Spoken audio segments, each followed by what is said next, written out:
Selamat pagi, salam sejahtera bagi kita semua.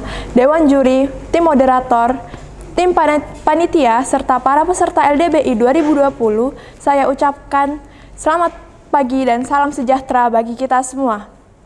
Sebelumnya, perkenankan saya untuk memperkenalkan diri. Saya Misha Sebastian Icang dari SMA Negeri 1 Situbondo, Provinsi Jawa Timur. Saya sebagai pembicara pemerintah dari mosi yang akan kita perdebatkan pada pagi hari ini. Mosi pada pagi hari ini adalah di negara-negara dengan tingkat korupsi tinggi, seleksi penerimaan mahasiswa baru hanya didasarkan pada indeks integritas sekolah dan indeks kejujuran siswa.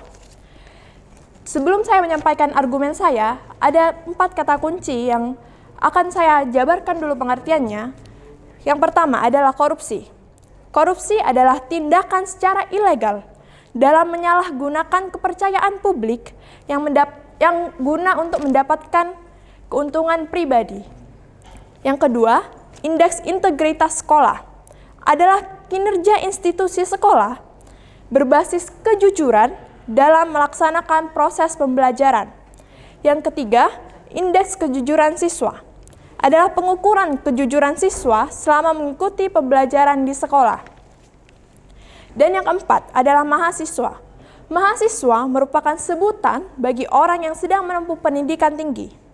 Dan mahasiswa merupakan penentu sejarah suatu negara. Mahasiswa baru adalah siswa yang baru akan beradaptasi dengan lingkungan pendidikan yang lebih tinggi, dengan lingkungan sosial yang lebih kompleks, entah apakah lingkungan sosial tersebut akan lebih baik dari sebelumnya atau bahkan lebih buruk dari sebelumnya. Lebih buruk yang dimaksudkan adalah adanya tingkat kecurangan, kebohongan, dan hal-hal yang lainnya. Suatu perguruan tinggi akan memilih atau menyeleksi calon mahasiswa baru dengan beberapa pertimbangan, seperti indeks integritas sekolah dan indeks kejujuran siswa. Saat ini, perguruan tinggi negeri di Indonesia menggunakan 3 jalur dalam penerimaan mahasiswa baru, yaitu yang pertama SNMPTN yang menitik beratkan pada nilai rapot sekolah serta integritas sekolah, dan juga SBMPTN yang menitik beratkan pada tes yang akan dilakukan oleh calon mahasiswa baru serta jalur mandiri.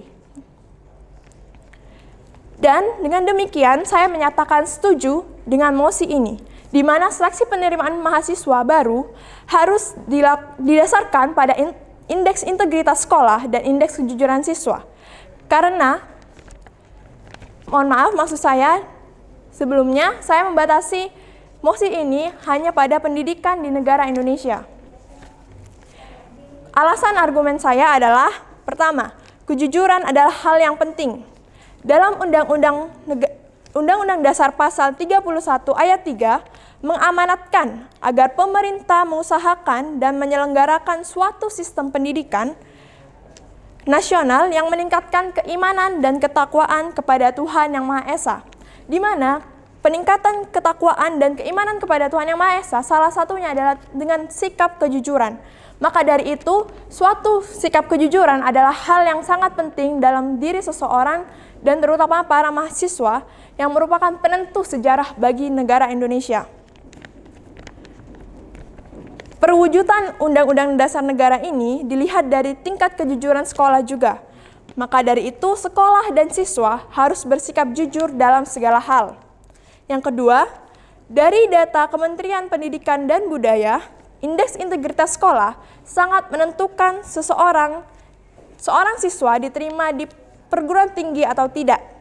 Seperti SMA Negeri 8 Jakarta yang memiliki indeks integritas sekolah yang tinggi, yaitu senilai 96,52 pada tahun 2015. Di SMA Negeri 8 Jakarta sendiri, sebagian besar siswanya diterima di perguruan tinggi negeri favorit, baik di dalam negeri maupun di luar negeri. Jika di dalam negeri seperti Universitas Indonesia, dan jika di dalam negeri mereka diterima di perguruan tinggi terbaik juga seperti di NUS atau NTU di Singapura. Yang ketiga, indeks integritas sekolah tidak mungkin terdapat kecurangan. Karena indeks ini sendiri dinilai oleh Kementerian Pendidikan dan Budaya.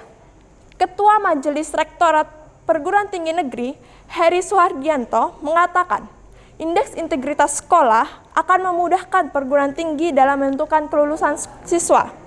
Apakah siswa tersebut diterima atau tidak? Indeks ini adalah cara yang paling efektif karena setiap sekolah memiliki pengukuran nilai yang berbeda-beda. Jadi dengan adanya indeks ini dapat memudahkan perguruan tinggi dalam menentukan seorang siswa akan diterima atau tidak. Yang keempat, indeks kejujuran siswa dapat dilihat dari seleksi SBMPTN, di mana saat pandemi COVID seperti saat ini juga, seleksi SBMPTN tetap dilaksanakan secara offline. Maka dari itu dapat menunjukkan tingkat kejujuran seorang siswa yang akan memasuki perguruan tinggi.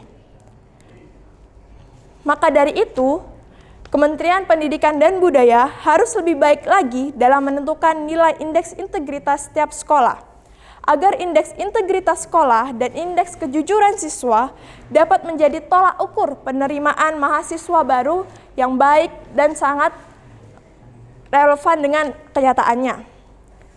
Karena mahasiswa adalah generasi penentu Indonesia di masa akan datang. Apakah suatu negara Indonesia akan semakin baik dalam hal korupsi atau tidak? Maka dari itu harus dipupuk kejujuran dimulai dari sekarang. Sekian dari saya, terima kasih.